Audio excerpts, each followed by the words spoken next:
You know what's wild? We just watched the gun control crowd take another fat ass L, and I guarantee you they're gonna pretend this didn't happen. You see, a man walks up to a church in Michigan decked out in tactical gear, armed to the teeth with a long gun and a handgun, ready to turn a Sunday service into a headline. And what stopped him? Not the police, not a red flag law, not a background check, a good guy with a gun. Actually scratch that. A couple of good guys with guns, and not a single one of them had a badge. But that doesn't mean that we didn't have terrifying moments as shots ring out at a church in Wayne, Michigan. Captured on a live stream, families seen running for safety after police say a 31-year-old man started shooting outside. Please, everybody come to the back. Desperate parents grabbing their frightened children. Parishioners ducking as they try to escape. Someone getting guns out of his car and going into the church. It happened after 11 a.m. at the Cross Point Community Church just outside of Detroit. The suspect exited his vehicle wearing a tactical vest, armed with a long gun and a handgun. He approached the church building and began firing his weapon. According to authorities, a parishioner at the church hit the gunman with his vehicle. At least 2 staff members shot and killed the suspect outside of the building. His motivations are unknown, but at this point it appears he was suffering from a mental health crisis. I started hearing pop, pop, pop, pop, pop, pop, pop. Wendy Bowden says she hid in a bathroom. We were just praying and we didn't know what was going on, but we knew it was bad. And hearing all the gunshots. Moments before the gunfire, children seen walking down the center aisle as fear erupted across the church. Tonight, the FBI assisting on scene. So let me guess. Somebody out there is gonna say, yeah, but he was a security guard and that doesn't count. Really? So now good guy with gun doesn't count unless he's wearing a uniform? This dude wasn't law enforcement. He was a church security guard hired because the church knew that when it all hit the fan, the police aren't gonna make it in time. And guess what? They were right. The shooter showed up ready for war, and the security guard shot him dead before he could even make it through the front door. But here's the part that's gonna really make anti-gunners short circuit.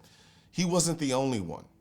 There were armed staff members inside the church, not hired security, not cops, not military, just regular people responsible enough to carry a gun, trained enough to use it, and willing to act when everything went sideways. But even that's not the full story, because before the shooter ever faced a bullet, he got hit by a damn truck. Yeah, you heard that right, a truck. One of the churchgoers saw what was happening, jumped in their vehicle, and literally rammed the shooter to slow him down. No hesitation, no second guessing, just instinct and courage. And that right there is something people don't talk about enough when it comes to self-defense. It's not just about having a gun, it's about using whatever you have to protect yourself and others. A gun is just a tool, a highly effective one, but not the only one. That truck was a tool, that driver a weapon in human form. The point is this: when evil kicks in your door, you fight back with whatever you got. A gun, a car, a chair, your fist, it doesn't matter. What matters is your will to act. The church had a plan. More than a decade ago, they looked around at the world and said, we can't afford to play the odds. So they hired a professional security team. They trained their staff. They respected the Second Amendment, not as some antique idea, but as a real world necessity. And when the nightmare scenario showed up at their front door, they didn't panic. They didn't beg. They didn't wait. They fought back. And because of that, people lived. This is exactly what it should look like. Not chaos, not confusion, not every man for himself. It was a symbiotic relationship. The security guard neutralized the threat, the armed staff held the line, and the police showed up to take over the scene. That's how it should work. But the anti-gun crowd doesn't want to admit that. They want it to be either or. Either you have law enforcement with guns or no one should have guns. And they'll go out of their way to create this imaginary line where police are the only people capable or allowed to defend themselves or others. But that's not reality. This Michigan church is reality. It shows what happens when citizens and law enforcement understand their role and work together. We don't need to live in a world where the government holds all the power and the people have none. We need to live in a world where the people are empowered, responsible, and ready. At the end of the day, this church didn't sit around waiting to be saved. They made the decision to protect themselves. And because they did, there wasn't a massacre, there wasn't a tragedy, there was a failed attempt and a dead shooter. So the next time someone looks at you sideways and asks, why do you need a gun? Or why can't we just leave it to the police? Point them to Wayne, Michigan in this story. And then tell them the police didn't save them. Guns in the hands of good people saved them.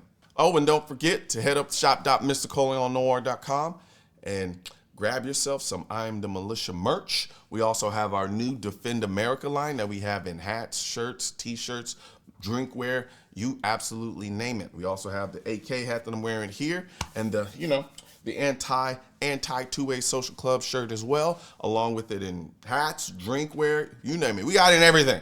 So hit the link in the description section of this video and take advantage. One thing's for certain and two things are for sure.